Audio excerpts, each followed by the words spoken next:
Civil engineer की दुनिया में आपका स्वागत है। अस्सलाम वालेकुम, नमस्ते, सत श्री अकाल, वड़कम।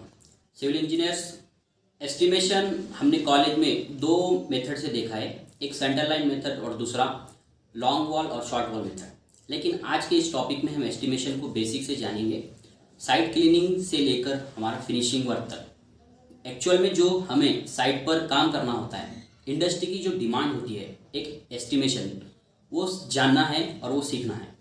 तो मैं बताना चाहूँगा, जो हम एस्टिमेशन डेली रूटीन में करते हैं, लेकिन हमें उससे हटकर आज बिल्डिंग एस्टिमेशन जानना है।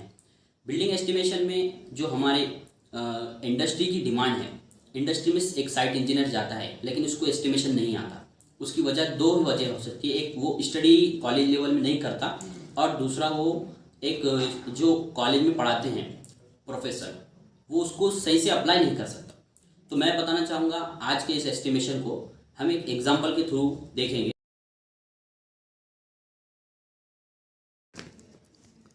हाँ, सपोज़ करो अगर हमको एक ट्रिप करना है तो हम क्या करते हैं, ट्रिप को प्लान करने से पहले हमारा कितना बजट होगा और कितने हमारे साथ पर्सन आएंगे, ये सारा हम क्या करते हैं, एस्टिमेट करते हैं। तो इसी एग्जांपल में मैं वो एक ट्रिप की जो हमारी ट्रिप है उसका किस तरह से हम प्लान करते हैं ये बताना चाहूँगा। तो इंजीनियर्स, एक मेरा दोस्त है, वो गोवा जाकर आया है और मैं जो है ना गोवा जाना चाहता हूँ। लेकिन मैं गोवा जाने के लिए मुझे ये पता नहीं कि भाई किस तरह से गोवा जाया जाता है। तो मैं क्या करता हूँ कि मेरा जो फ्रेंड है, मुझे उस पर बहुत भरोसा है कि वो गोवा जाकर आया है, तो मैं उससे बुलाऊँगा और उससे पूछूंगा कि यार तुम गोवा गए थे ना, तो ज़रा मुझे डिटेल में बताएंगे कि गोवा की किस तरह से तुमने ट्रिप ऑर्गेनाइज़ की थी। तो मुझे बताएंगे, ठीक है भाई, मैं आपको एक टैक्सी से लेकर जाने से लेकर आने तक पूरा डिटेल में बताता हूँ। ठीक है, मैं सुन रहा हूँ, बताइए। और सबसे पहले वो बताते हैं, यार आपको क्या करना पड़ेगा, एक टैक्सी करनी पड़ेगी। टैक्सी जो है ना आपको 1 घंटा लेगी और टैक्सी वाला आपसे 300 रुपये चार्ज करेगा, जिससे आप फ्लाइट को आपके एयरपोर्ट तक पहुँच जाएंगे। फिर आप फ्लाइट से जो है ना आपको 6 आवर लेंगी फ्लाइट गोवा जाने के लिए और 5000 रुपये आपसे चार्ज किया जाएगा। फिर वो बताएंगे कि यार आपको होटल करना है, तो होटल करने से पहले आपको कैब करना होगी। कैब से आप होटल को जाएंगे तो 2 आवर लग जाएंगे और आपसे 1500 रुपये चार्ज करेंगे। ये एक्चुअल रेट तो नहीं है, बस एक एग्जांपल में बता रहा हूँ मैं।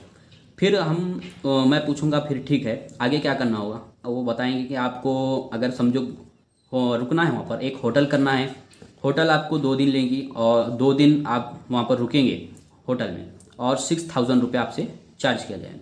इसी तरह से मैं गोवा के लिए गया हूँ। तो गोवा में मैं क्या करता हूँ, अभी घूमने फिरने के लिए मैं बीच पर गया हूँ। एग्जांपल में बीच जो है, हम बीच पर मैं पूरा सारा एक दिन अपना स्पेंड करता हूँ और वहाँ पर मेरे जो है ना 2000 रुपये खर्च होते हैं। उसके बाद मेरी जो पूरी ट्रिप कंप्लीट हो जाती है और दोबारा आने के लिए मैं क्या करता हूँ, दोबारा फ्लाइट को आने के लिए कैब करता हूँ। कैब मुझसे जो है ना 2 आवर लेगी और 1500 रुपये चार्ज कर रहा है और फिर मैं फ़्लाइट तक आ जाऊँगा। फ़्लाइट्स जो है मुझको घर तक, यानी कि अपने सिटी दोबारा आने के लिए फ़्लाइट से मैं 6 आवर लग रहे हैं और 5000 रुपये मुझसे चार्ज कर रहा है। इसी तरह से मैं फ़्लाइट से टैक्सी के लेकर मैं अपने घर डेस्टिनेशन पे पहुंच रहा हूं, तो मुझे दोबारा 1 घंटा लग गया और 300 रुपये मुझसे चार्ज किया गया। अब इस एग्जांपल में हमें समझना ये है कि जब हमारे जो टोटल ऐड कर देंगे हम रेट को, तो हमारा टोटल बजट निकल जाएगा। एस्टिमेशन में हम आखिर में जब मेन फाइंड करते हैं, ये हमारा टोटल बजट फाइंड करते हैं। इसी तरीके से यहाँ पर जो अब हम टाइम को ऐड कर देंगे, इससे हमारा ड्यूरेशन मिल गया। लेकिन एस्टिमेशन करते टाइम तो हमें ड्यूरेशन की ज़रूरत नहीं पड़ती, लेकिन साइट वर्क पर, कंस्ट्रक्शन साइट पर हमें ड्यूरेशन बहुत इंपॉर्टेंट फैक्टर होता है। अब बात आती है हमारे जो आइटम्स हमने निकाले हैं, इस आइटम से ही हमें क्वांटिटी मिलती है।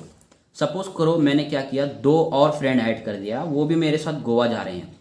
तो जाने के लिए सबसे पहले हमने टैक्सी जो की थी, वो एक टैक्सी काफ़ी है हमारे लिए, और हम क्या करते हैं, फ़्लाइट की 3 टिकटें करते हैं। इसी तरह से हम क्या कर रहे हैं, कैब एक कर रहे हैं, होटल एक कर रहे हैं और उस एक होटल में एक ही रूम कर रहे हैं, और बीच पे हम 3 लोग जा रहे हैं। इसी तरह से 3 टिकटें वहाँ पर हो गई। और कैब पर हम क्या कर रहे हैं, कैब एक कर रहे हैं दोबारा वापस आने के लिए, और इसी तरह से 3 टिकट फ्लाइट के कर रहे हैं और एक टैक्सी हमारे घर वापस आने की।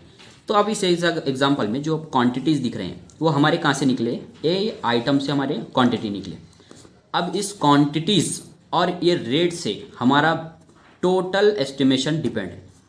हम क्वांटिटी निकाल रहे हैं आइटम से, और जो हमारा जो रेट हमारा निकलता है, उससे टोटल बजट हमें पता चल जाता है। अब मेन टॉपिक पे आऊँगा मैं। हाँ इंजीनियर्स, आज के इस टॉपिक में हम मेन टॉपिक जो हमारा है, इंट्रोडक्शन जानना है हमें एस्टिमेशन का। ये फाउंडेशन पार्ट है बिल्डिंग का। तो हम एस्टिमेशन की फर्स्ट डेफिनेशन को देखेंगे। एस्टिमेशन में डेफिनेशन क्या कहती है, the process of calculation of quantities and cost of various items in connection with the construction project is called an estimate. ऐसा प्रोसेस जिसके अंदर हम कैलकुलेट करते हैं क्वांटिटीज़ और कॉस्ट अलग अलग आइटम के, जो कि हमारा चालू प्रोजेक्ट, उसके कंस्ट्रक्शन जो चालू है या कंस्ट्रक्शन करने वाले ऐसे प्रोजेक्ट का हम कैलकुलेशन करते हैं, उसमें क्वांटिटीज़ और कॉस्ट हमारा फाइंड आउट करते हैं। यही हमारा एस्टिमेट हो गया। अब हम आते हैं एस्टिमेशन में हमें क्या ज़रूरी है, ये देखेंगे। आइटम्स जो हमने इससे पहले एग्जांपल में हमें बताया था कि आइटम से हम क्या करते हैं, क्वांटिटीज़ निकालते हैं। आइटम से हमारे क्वांटिटीज़ निकल गए। अब हम उसको क्या करते हैं, मल्टीप्लाई करते हैं रेट से। ये रेट देखा होता है SOR यानी कि शेड्यूल ऑफ रेट में। ये गवर्नमेंट नॉर्म्स के हिसाब से हमें गवर्नमेंट के टेंडर्स जो मिलते हैं प्रोजेक्ट, उसके अंदर हम क्या करते हैं, SOR लेकर हमारे रेट्स लेते हैं, और उस रेट्स को हम जब क्या करते हैं क्वांटिटीज से मल्टीप्लाई करते हैं तो हमारा अमाउंट निकल जाता है। अमाउंट यानी कि बिल ऑफ क्वांटिटी। लास्ट में हम जो मेन पर्पस है एस्टिमेशन का क्या है, बिल ऑफ क्वांटिटी निकालना। बिल ऑफ क्वांटिटी निकालने के लिए हम एस्टिमेशन करते हैं। अब ये जानना ज़रूरी है कि कैलकुलेट किस मोड में करते हैं क्वांटिटीज़ को। अब आएंगे हम कैलकुलेशन पैटर्न, उसके मोड को और यूनिट को जानेंगे। वॉल्यूम को जो हम कैलकुलेट करते हैं length into width into height. Suppose करो एक हमारा एक्सकेवेट किया हुआ एक खड्डा है, तो उसको फिल करने के लिए हमें जो सॉइल प्रोवाइड करना है, तो वो हम क्या करेंगे, एक जो स्पेस क्रिएट हो रहा है वो एक वॉल्यूम है, उसको वॉल्यूम को एक फिल करना है, तो हम क्या करते हैं, सॉइल लेते हैं, और उसको हम क्या करते हैं, यूनिट जो लेते हैं उसका मेजरमेंट में क्यूबिक मीटर में हम लेते हैं।